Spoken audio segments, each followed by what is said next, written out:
Hey brother, Stuart Matola, men's relationship coach. Today I'm going to talk to you about 3 signs that you're betraying yourself in your relationship. And I'm going to give you a tool here at the end of this video on how to help you with these patterns of self-betrayal. Number 1, you don't advocate for your wants and needs. You decide it's just too much, so you kind of just push that under the carpet and you don't even know what you want and need anymore in the relationship. And I see a lot of guys do this because precisely they think it's easier just not to deal with it and just hear her wants and needs and just focus on her, because that's what you're supposed to do as a guy. Happy wife, happy life. But I'm going to tell you flat out, this is a form of self-betrayal. And what it leads to is number 2, the second sign that you're betraying yourself in your relationship. And that is when you have a challenging interaction with your partner, you get jacked up or you completely check out. Now, the reason that is a form of self-betrayal is because those are destructive behaviors. And ultimately, you're in relationship so that you can experience connection, trust, and love. And when you get jacked up in a tough interaction and check out or freak out, you're not actually honoring what you seek in your relationship. So you self-betray in that way.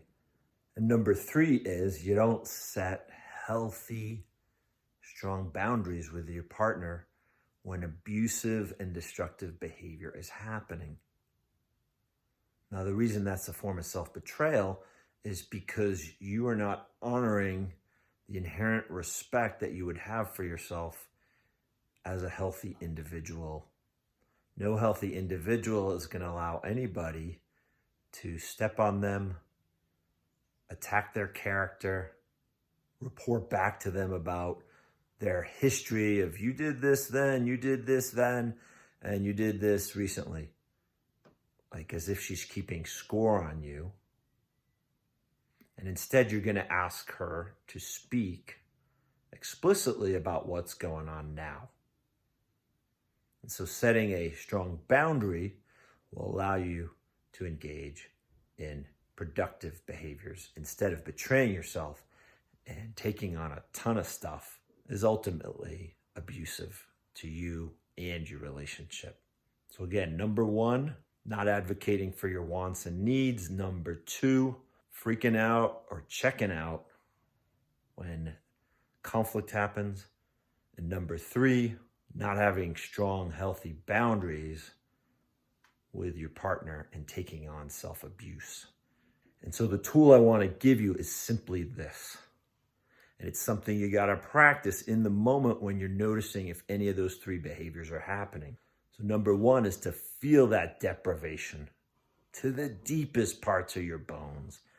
And typically in a relationship, that's going to be, I'm not enough for her, or she's abusive to me. She's not giving me the trust, the respect, the love, and affection. So feeling the deprivation of that to the deepest core of your bones. And yes, that's going directly after what you would typically avoid. And once you feel that, the second step is to just push that to the side and just feel the residual emptiness inside of you. And the third part is to then fill yourself up with the glory of with who you are, who you want to be. You actually say to yourself, I'm enough. I'm enough. I am enough. And once you know that you're enough, there's no need to betray yourself. You just start acting in the way that is aligned with your own self-worth. And I want that for you.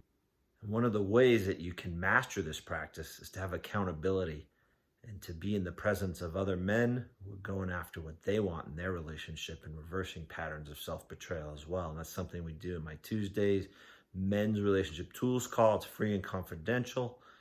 It's 9 a.m. Mountain Time. And if you're the kind of guy who feels weird showing up on a call like that, just show up with your video and audio muted and just observe. So if you dug this, please punch the thumbs up button, subscribe to my YouTube channel, or put a comment below. Have a kick-ass day. Bye.